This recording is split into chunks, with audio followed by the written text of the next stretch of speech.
Assalamualaikum warahmatullahi wabarakatuh. Raditu billahi rabba wa bil islami dina wa bi muhammadin nabiyya wa rasula rabbi zidni ilman warzuqni fahman. Allahumma sholli ala sayyidina Muhammad. Allahumma sholli ala sayyidina Muhammad. Allahumma sholli ala sayyidina Muhammad. La haula wa la quwata illa billahil aliyul azim. Kesempatan hari ini saya akan mencoba membuat sebuah pandangan analisa terkait dengan konten apa yang dapat dijadikan sebagai bahan penelitian bagi Anda mahasiswa, khususnya kalau ingin memilih konsentrasi ekonomi publik. Kita lihat dulu isunya yang terkini, yang terbaru ya. Sekarang tahun 2023, bulan Maret tahun 2023. Kita lihat isu-isu yang terkini yang meliputi konsentrasi ekonomi publik. Sebelumnya harus difahami dulu apa sih ruang lingkup dari ekonomi publik. Ekonomi publik itu meliputi analisis atau kajian tentang penyediaan barang publik oleh pemerintah, dan penyediaan barang publiknya itu dilakukan dengan melalui pendanaan sektor publik ya. Pendanaan sektor publik itu berasal dari APBN atau APBD. Itu pendanaan sektor publik, yaitu kemampuan keuangan yang dimiliki oleh pemerintah. Apakah pemerintah pusat yaitu APBN atau pemerintah daerah yaitu APBD. Untuk penyediaan barang publik, apa itu barang publik? Secara definisi, barang publik adalah barang yang disediakan dalam perekonomian yang memiliki besaran investasi yang besar, pengeluaran dalam penyediaannya yang besar, namun tidak dibebankan kepada masyarakat dalam penyediaannya. Penyediaannya itu dibebankan kepada pemerintah sebab dia bersifat sebagai barang publik atau barang yang dapat dinikmati oleh banyak orang dengan tanpa membedakan kelompok masyarakatnya dan tanpa menarik berbagai iuran secara komersial terhadap penggunaan barang publik tersebut. Apa contoh barang publiknya? Contoh barang publiknya adalah jalan raya. Ya. Jalan raya itu wajib wajib disediakan oleh pemerintah, ya, dan ditujukan untuk memberikan fasilitas kepada masyarakat sehingga kegiatan perekonomiannya dan aktivitas secara umum dapat berjalan dengan baik. Dan penggunaan jalan tersebut tidak dibebankan biaya secara komersial ya kepada masyarakat, dan seluruh lapisan masyarakat itu boleh mengakses jalan tersebut. Nah, kita mengenalnya sebagai jalan konvensional, mulai dari jalan desa, kemudian jalan kabupaten, jalan kota, dan jalan provinsi, juga jalan nasional. Ya. Hanya berbeda dengan karakteristik dari jalan tol. Karena jalan tol itu bukan dikategorikan sebagai barang publik dalam arti dia gugur sebagai barang publik ya secara definisi, karena pengguna barang tersebut harus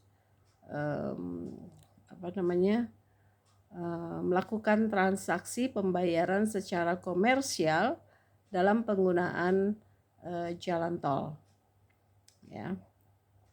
Namun dalam kenyataannya pembangunan yang dilakukan pada beberapa tahun ke belakang itu seolah mendefinisikan bahwa jalan tol merupakan infrastruktur barang publik yang dibangun oleh pemerintah. Namun pada konsep teoritisnya secara definisi itu menjadi berbeda, bahwa jalan konvensional disebut barang publik, sementara jalan tol bukan merupakan barang publik karena sudah gugur secara definisi yang telah memberikan penetapan tarif pada penggunaan barang publik tersebut. Nah, selain definisi terkait dengan dikenakannya biaya transaksi terhadap penggunaan jalan tol juga tidak diperuntukkan bagi kendaraan roda 2. Sementara kalau jalan konvensional itu boleh dilalui oleh berbagai jenis kendaraan, bahkan sekedar jalan kaki sekalipun. Ya. Baiklah. Lantas isu tentang pembangunan sektor publik di Indonesia sampai dengan hari ini itu apa? Sebetulnya yang dibangun oleh pemerintah terkait dengan barang publik atau sektor publik ya itu ada selain jalan tol. Misalnya adalah waduk ya. Waduk yang dibangun oleh pemerintah di berbagai tempat di Pulau Jawa, di Nusa Tenggara, ya di beberapa tempat lain yang ditujukan untuk atau memiliki tujuan yaitu untuk penyediaan penyediaan kebutuhan air, pasokan air bagi masyarakat yang digunakan untuk kehidupan sehari-hari maupun pengairan sektor pertanian.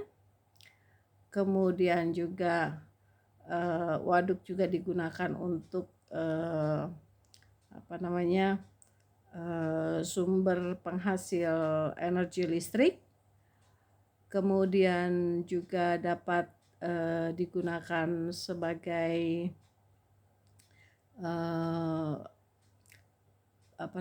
media mengantisipasi atau fasilitas mengantisipasi terjadinya banjir. Nah, seperti itu.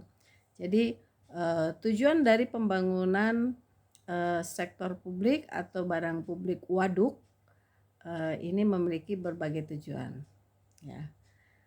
Kemudian tujuan-tujuan itu bermuara kepada apa? Bermuara kepada upaya pemerintah dalam memperbaiki ekonomi masyarakat. Ya. Dalam hal ini yang ingin ditingkatkan adalah kalau misalnya terkait dengan tujuan untuk perbaikan atau peningkatan sektor pertanian, maka pemerintah ingin mencapai terhadap tujuan peningkatan kesejahteraan masyarakat yang ada di sektor pertanian. Ya, kemudian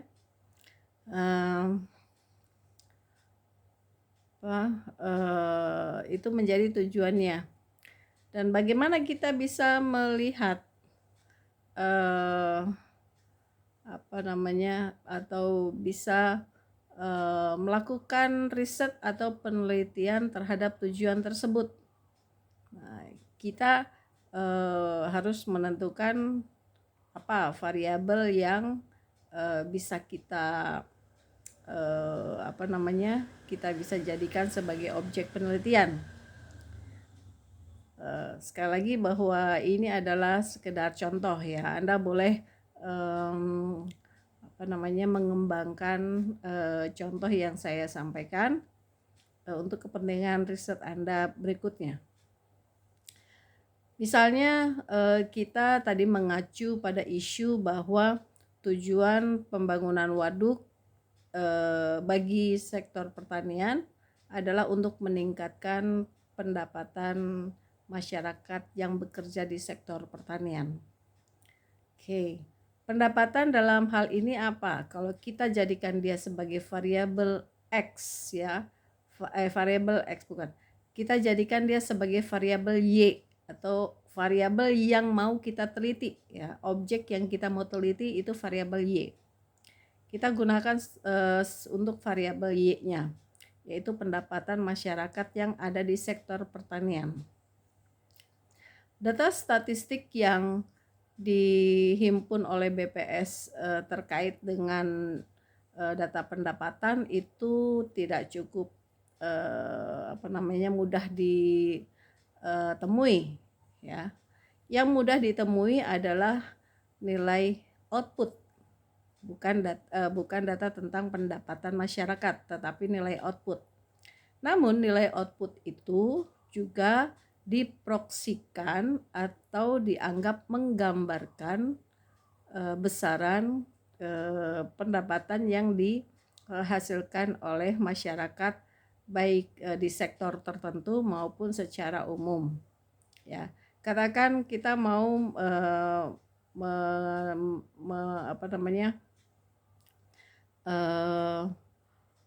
menggunakan perkembangan pendapatan yang dihasilkan oleh masyarakat yang bekerja di sektor pertanian ya. Jadi kita menggunakannya output sektor pertanian. Di dalam tabel PDRB ya, karena kita akan bicara tentang contohnya tentang wilayah ya. Wilayah berarti provinsi, kabupaten atau kota kan ya. Kita menggunakan PDRB bukan PDB. Nah, di PDRB itu ada yang disebut dengan sektor pertanian. Biasanya di sektor yang pertama ya, di sektor A. Sektor pertanian itu menampilkan nilainya angka dalam satuan miliar rupiah ya. Dijadikan sebagai variabel Y kita ya. Kita melihat perkembangan dari nilai output sektor pertanian dari tahun sekian sampai dengan tahun sekian, itu adalah perkembangan nilai outputnya.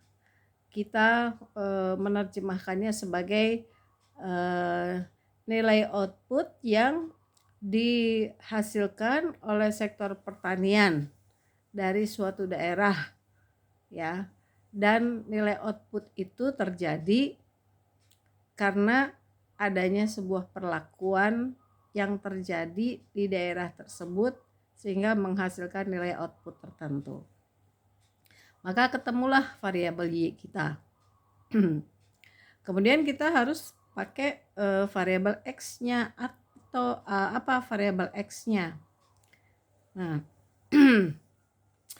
kalau kita menentukan variabel Y-nya itu PDRB sektor, maka kita bisa menggunakan variabel X-nya dengan menggunakan variabel dalam arti nilai output pada subsektor ya. Di sektor pertanian itu terdapat kurang lebih ada 5 subsektor ya. 5 subsektor itu diantaranya adalah subsektor tanaman pangan, subsektor perikanan, subsektor kehutanan, dan Anda cari sendiri ya. Ada 5 subsektor. Kita pakai itu. Artinya setiap subsektor itu kita jadikan sebagai X. Sehingga kalau subsektornya ada 5, kita punya 5X. X1 adalah subsektor pertanian tanaman pangan, yang kedua subsektor pertanian dan perikanan, kemudian peternakan dan sebagainya. Ya, kita menjadikan subsektor menjadi variabel X. Nah, sampai sini saya harap jelas ya bagaimana kita menentukan variabel Y dan variabel X-nya. Secara ekonomi itu jelas penelitiannya mengarah kepada penelitian ekonomi ya, karena nilai outputnya sendiri itu memiliki satuan nominal ya, satuan moneter disebutnya ya, dalam satuan miliar rupiah, dalam satuan juta rupiah dan sebagainya. Nah, kemudian kalau misalnya kita ambil contoh lokasi penelitiannya adalah Jawa Tengah ya, atau jangan Jawa Tengah lah, saya sering kali memberikan contoh Jawa Tengah, saya ganti dengan Jawa Barat ya. Misalnya kita menggunakan contohnya di Jawa Barat ya, kan ada tuh bendungan juga yang dilakukan oleh di Jawa Barat ya. Nah, maka kita saya lupa bahwa kita tadi mengaitkan dengan isunya adalah pembangunan dengan pembangunan bendungan ya. Nah, bendungan itu adalah sebuah barang publik yang masuk dalam kategori sektor konstruksi ya. Jadi sektor konstruksi. Maka nilai output pada sektor konstruksi di dalam PDRB-nya juga kita gunakan sebagai variabel X-nya. Sehingga tadi kalau di subsektor pertanian itu ada 5 subsektor, kita gunakan semua sebagai variabel X ya, maka X yang ke-6 atau ditambah dengan nilai output pada sektor konstruksi. Nah, kita pakai nilai output sektornya saja, jangan nilai output subsektor. Atau kalaupun menggunakan nilai output subsektor, maka carilah jenis kategori konstruksi apakah dari waduk ya. Nah, ini juga harus dipelajari lagi. Di sektor konstruksi itu meliputi subsektor apa saja. Nah, khawatir tidak dapat ditemukan uraian terhadap subsektor pada sektor konstruksi, maka gunakan saja nilai output pada sektor konstruksinya, sehingga X6-nya menjadi sektor konstruksi. Nah, kemudian kita juga nantinya punya kewajiban untuk menjelaskan tuh, katakan misalnya X yang pertama tadi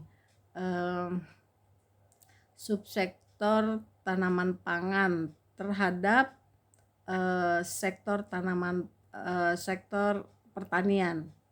Bagaimana hubungannya? Nah, kita harus menjelaskan bagaimana pengaruh subsektor tanaman pangan terhadap sektor pertanian. Ya, pengaruh itu akan penjelasan tentang pengaruh itu akan menjelaskan tentang bagaimana sifat hubungan dari X terhadap Y-nya. Kita akan menjelaskannya begini.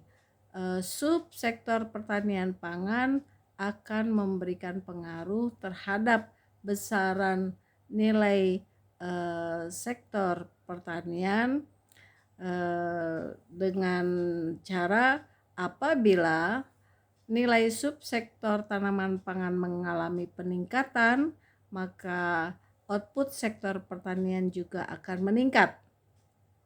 Sehingga hubungan antara subsektor tanaman pangan dengan sektor pertanian adalah positif. Nah, seperti itu ya. Nah, dan itu harus dilakukan juga dengan penjelasan X yang kedua terhadap Y-nya, X yang ketiga terhadap Y-nya, X yang keempat terhadap Y-nya, X yang kelima terhadap Y-nya. Ya. Atau katakan misalnya dari subsektor dalam sektor pertanian itu tidak digunakan semua. Katakan misalnya yang tidak digunakan adalah kehutanan, ya. Untuk kehutanan, sementara untuk tanaman pangan, kemudian perikanan, peternakan, dan saya lupa ya, di dalam 5 itu terdiri dari apa aja. Katakan misalnya 3 itu aja ya, yang saya ingat 3 itu. 3 subsektor itu. Kita pakai hanya 3 subsektor sehingga dalam sektor pertanian subsektor yang kita pakai sebagai X itu hanya 3. Jadi 3X, kemudian ditambahnya dengan sektor atau nilai dari output sektor konstruksi, sehingga kita punya 4X. Ya, jadi jumlah variabelnya ada 5 dengan 4X dan 1Y. Ya, sampai di sini saya harap Anda paham. Nah, kemudian bagaimana menjelaskan hubungan antara sektor konstruksi dengan sektor pertanian? Nah, Anda juga harus jelaskan terkait dengan isunya, bahwa di dalam isu pembangunan nasional yang dilakukan sampai dengan tahun 2023, bahwa pembangunan bendungan merupakan sebuah kegiatan pembangunan yang dilakukan oleh pemerintah untuk meningkatkan sektor pertanian dan sektor pembangunan bendungan masuk dalam kategori sektor konstruksi, di mana kalau dilakukan penambahan jumlah bendungan di sebuah lokasi wilayah, maka diharapkan dapat meningkatkan produksi di sektor pertanian, ya, sehingga hubungan antar variabelnya dari nilai output sektor pertanian dengan sektor pertanian itu sendiri adalah positif, ya, seperti itu. Nah, kita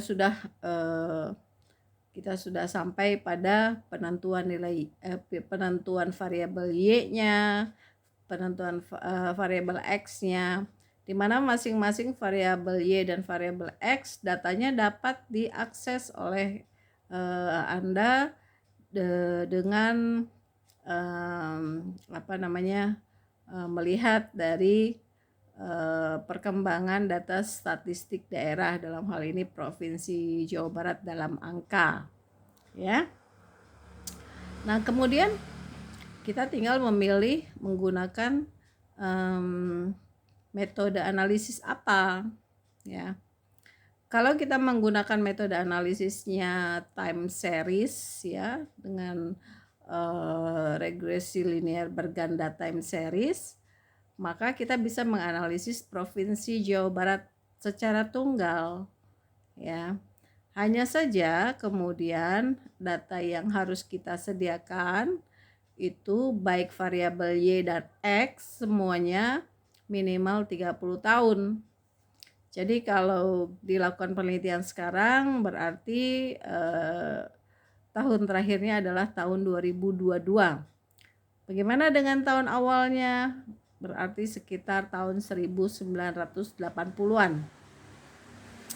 Nah, jadi semua variabel baik Y dan X itu harus dimulai dari tahun 1980-an ya sampai 2022.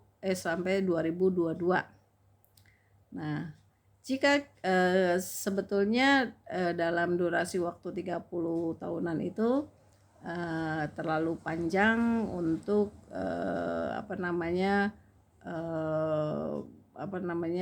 penentuan tujuan pembangunan ya, karena kita juga kebetulan sempat menghadapi berbagai kondisi ekonomi, diantaranya krisis ya di tahun 97-98, di tahun 2000-an, dan kemudian kondisi pandemi ya, sehingga kita misalnya menggunakan time series yang pendek, minimal misalnya 5 tahun lah, dari 2022 mundur ke 2018, katakan 2018 sampai 2022 ya, kurang lebih 5 tahun ya. Nah, tapi kalau time seriesnya pendek, maka konsekuensinya kita harus menggunakan banyak cross section. Nah, kalau kita menggunakan Provinsi Jawa Barat secara tunggal, maka cross sectionnya hanya satu.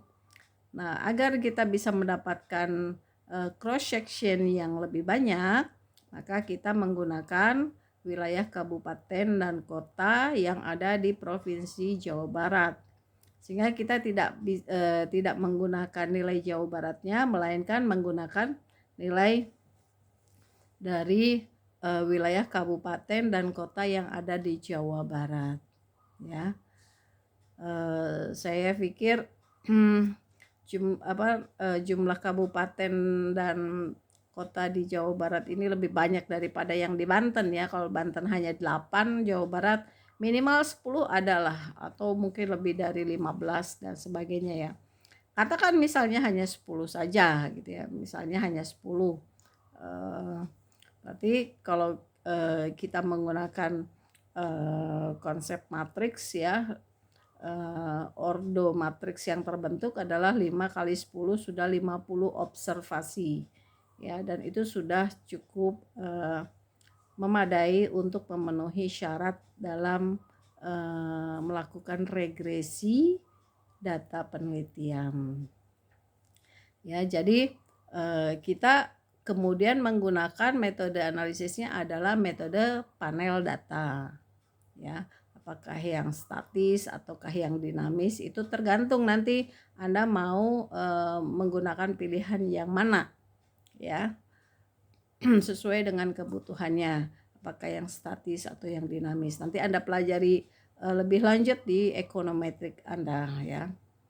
Jadi kita sudah bisa membuat contoh apa isu yang bisa diambil untuk analisis ekonomi publik, yaitu perkembangan atau pembangunan dari barang publik, dalam hal ini adalah waduk. Kemudian tujuannya untuk sektor pertanian, maka kita gunakan output sektor pertanian sebagai variabel penelitian kita, yaitu nilai output sektor pertanian sebagai Y-nya. Kemudian nilai subsektor dari sektor pertanian sebagai X-nya, yang secara umum ada 5 subsektor, tapi kita gunakan hanya misalnya 3 subsektor saja, sehingga dari subsektor di sektor pertanian ada 3X, kemudian kita tambah 1X lagi, yaitu nilai dari output sektor konstruksi, karena dikaitkan dengan isunya pembangunan bendungan yang masuk dalam kategori input dari sektor konstruksi. Kemudian metode analisisnya juga sudah dijelaskan. Tinggal Anda kemudian menggali tentang teorinya, kemudian penggunaan dari studi empiris yang sebelumnya, kemudian belajar cara meregres, kemudian menginterpretasi itu juga yang penting ya, menginterpretasi. Kemudian tadi sudah digambarkan bahwa sifat hubungan antar variabelnya tadi yang dijelaskan, karena itu nanti akan menentukan bagaimana bentuk hipotesa penelitian Anda, hipotesis penelitian Anda seperti itu. Berarti hubungannya positif ya, hubungan positif. Nah, kemudian setelah diregres berarti nilai koefisien regresi dari masing-masing variabel itu harusnya positif kalau sesuai dengan teori. Nah, apa yang terjadi kalau misalnya nilai koefisiennya justru negatif ya? Kalau negatif, Anda jangan bilang bahwa variabel itu tidak berpengaruh ya. Anda jangan mengatakan itu, karena berpengaruh atau tidaknya satu variabel bebas terhadap variabel terikatnya itu didasarkan pada hasil pengujian dari nilai T-nya, T statistik, bukan berasal dari tanda koefisien regresi. Di koefisien regresi itu hanya menentukan sifat hubungannya. Kalau positif berarti positif, kalau negatif berarti berbanding terbalik. Berbanding terbalik itu artinya kalau X-nya naik, Y-nya turun. Kalau X-nya turun, Y-nya naik. Kalau berbanding positif berarti kalau X-nya naik, Y-nya naik. X-nya turun, Y-nya turun gitu ya. Jadi bukan menjelaskan tentang berpengaruh atau tidak berpengaruh. Hati-hati ya. Jadi berpengaruh atau tidak berpengaruh harus dicek melalui, kan secara parsial, dicek melalui uji T statistiknya. Seperti itu. Demikian yang mau saya sampaikan sebagai contoh analisa yang bisa dipilih ya, bisa dilakukan untuk konsentrasi ekonomi publik ya. Yang sebelumnya saya sudah sampaikan untuk ekonomi regional ya, regional, kemudian moneter, dan sekarang ekonomi publik. Jika Anda menganggap bahwa video ini memberikan hal positif bagi Anda, menginspirasi dan dianggap cukup penting, Anda berikan respon. Tanpa respon yang diberikan oleh Anda, maka saya menganggap bahwa Anda tidak membutuhkan lagi share yang saya lakukan untuk video sejenis ya. Saya akan secara pribadi video-video seperti ini akan saya produksi terus menerus, tapi untuk saya share bergantung dari reaksi respon yang diberikan oleh Anda. Demikian yang mau saya sampaikan. Billahi taufiq wal hidayah. Assalamualaikum warahmatullahi wabarakatuh.